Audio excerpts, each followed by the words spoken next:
Bismillahirrahmanirrahim. Assalamualaikum warahmatullahi wabarakatuh. Perkenalkan, nama saya Kastanuddin, NIM 190920328, kelas tambang A. Baiklah, langsung saja saya akan menjawab soal UAS yang Ibu berikan.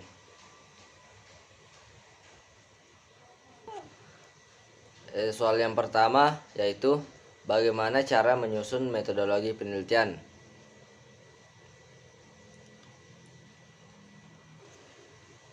Adapun cara menyusun metodologi penelitian yaitu yang pertama mengidentifikasi, memilih, dan merumuskan masalah.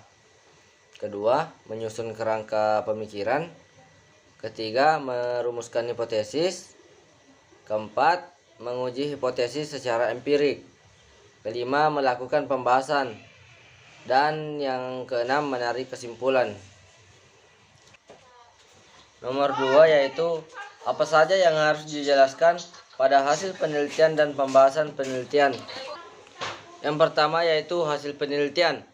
Pada bagian ini merupakan tahap reduksi data, yaitu proses memfokuskan dan mengabstraksikan data menjadi informasi yang bermakna. 1. Tinjauan umum objek penelitian. Dalam bagian ini dikemukakan gambaran menyeluruh tentang objek yang diteliti, termasuk potensi dan aspek-aspek yang dapat mengakses terhadap pemecahan masalah yang akan dikaji. Yang kedua, deskripsi variabel yang diteliti. Uraikan deskripsi objek, gambaran setiap variabel yang diteliti, dan sajikan data dalam bentuk tabel, matrik, diagram, atau bentuk lain, dan dibunyikan data tersebut dalam bentuk naratif. Yang ketiga, hasil uji hipotesis. Ungkapan hasil uji hipotesis secara statistik.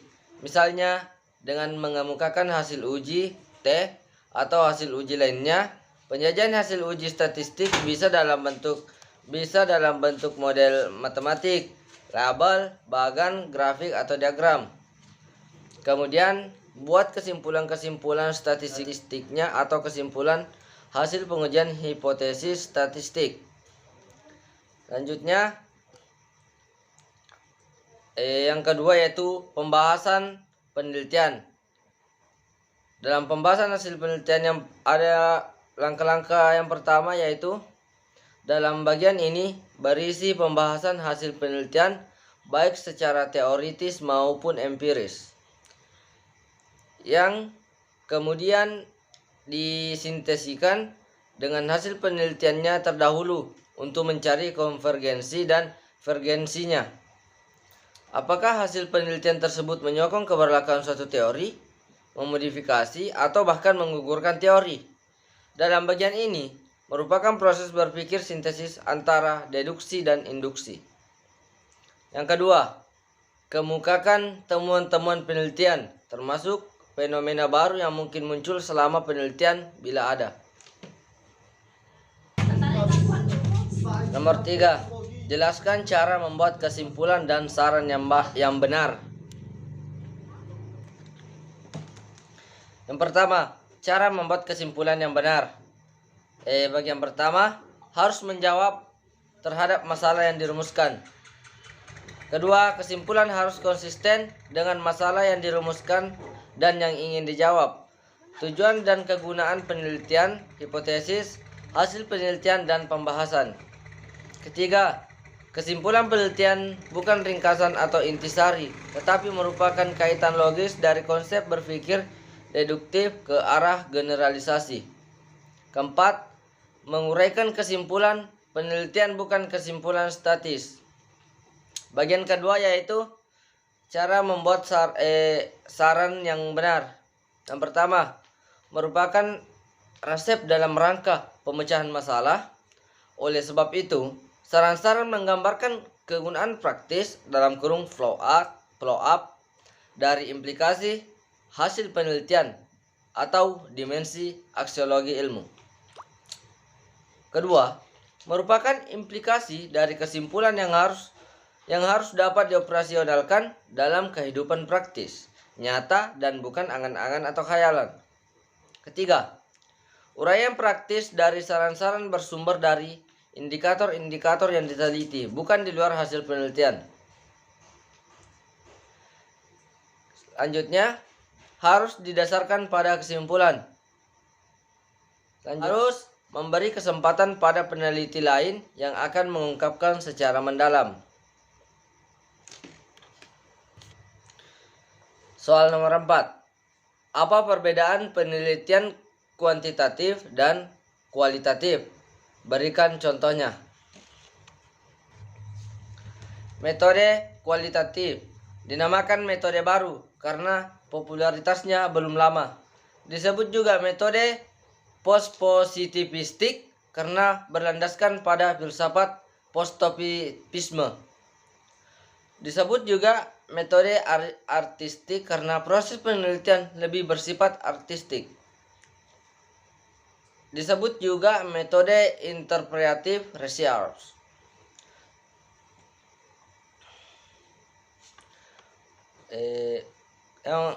Kemudian metode kuantitatif.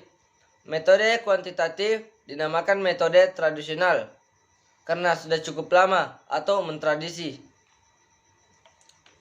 Metode kuantitatif disebut juga metode positivistik karena berlandaskan pada filsafat positisme. Disebut juga metodal ilmiah atau scientific karena telah memenuhi kaidah-kaidah ilmiah, yaitu konkret atau empiris, objektif, terukur, rasional, dan sistematis.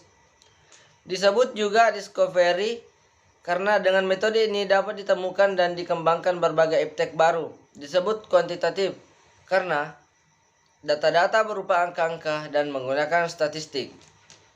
Adapun contoh kualitatif dan kuantitatif. Adapun contoh kualitatif, yang pertama, orang Inggris lebih tinggi daripada orang Indonesia. Kalimat ini menunjukkan kualitas tinggi badan, namun kita tidak mengetahui berapa tinggi badan orang Inggris dan tinggi badan orang Indonesia. Yang kedua, pelayanan transportasi umum yang buruk memicu kemacetan di ibu kota. Kualitas yang ditunjukkan dari contoh ini adalah buruknya layanan transportasi umum dan kemacetan. Namun, kita tidak mengetahui panjang kemacetan yang terjadi, jumlah kendaraan, dan sebagainya. Adapun contoh kuantitatif yaitu yang pertama, harga BBM naik ke angka Rp11.000. Contoh ini merupakan data kuantitatif karena angkanya jelas, yaitu naik menjadi Rp11.000. Yang kedua, seorang mantan karyawan kesulitan membuka usaha karena membutuhkan modal Rp500 juta. Contoh kuantitatif ini menunjukkan suatu kualitas yang dapat diukur dengan angka, yaitu modal sebesar Rp500 juta. Soal kelima yaitu apa yang dimaksud dengan variabel penelitian dan objek penelitian. Yang pertama, variabel penelitian. Variabel penelitian adalah segala sesuatu yang akan menjadi objek pengamatan penelitian. Pengertian yang dapat diambil dari definisi tersebut ialah bahwa dalam penelitian terdapat sesuatu yang menjadi sasaran, yaitu variabel. Sehingga variabel merupakan fenomena yang menjadi pusat perhatian penelitian untuk diobservasi atau diukur. Penelitian terdiri dari dua variabel bebas, dalam kurung eksogen variabel. Satu variabel terikat atau endogen variabel, dan satu variabel antara. Terus yang kedua, objek penelitian. Objek penelitian adalah isu, problem, atau permasalahan yang dibahas, dikaji, diteliti dalam riset sosial. Dari definisi tersebut kita langsung bisa menangkap bahwa objek penelitian memiliki cakupan luas sejauh masih berhubungan dengan topik penelitian. Namun demikian, objek penelitian sosial bisa kita klaim sangat mungkin melibatkan individu, kelompok, atau masyarakat sejauh objek tersebut merupakan permasalahan yang akan diteliti.